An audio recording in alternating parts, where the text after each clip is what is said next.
అసలు సిఎస్కే ఫ్యాన్స్ని ఏమనాలి గెస్? ఎందుకు సిఎస్కే ఇంత ఘోరంగా ఫెయిల్ అవుతుందంటే దానికి కారణం అది వాళ్ళ ఫ్యాన్స్ మాత్రమే. సిఎస్కే ఫ్యాన్స్ ఎప్పుడు ఆర్సీబీని ట్రోల్ చేయడంలోనే ముందుంటారు. 5 కప్పులు 5 కప్పులు అని చెప్పడం, మీకు ఒక కప్పు కూడా లేదని, ఈసారి కప్పు లాలీపాప్ది అని ఈ స్లోకన్స్ ఎక్కువ వినిపిస్తూ ఉంటాయి బయట.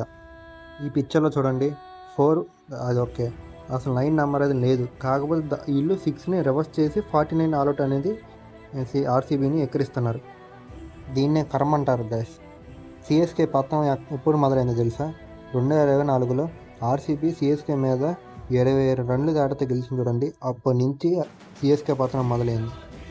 ఇలాంటి ఫ్యాన్స్ ఉన్నంత కాలం సిఎస్కే మళ్ళీ ఛాంపియన్స్కి నిలిచే అవకాశం లేదు.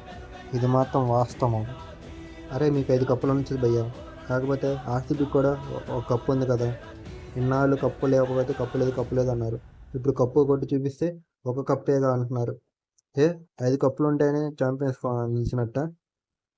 ఇలాంటి ఫ్యాన్స్ ఉన్నంత కాలం మళ్ళీ సిఎస్కే తిరిగి ఛాంపియన్స్కి నిలుస్తారనేది నా నమ్మకం లేదు గైస్.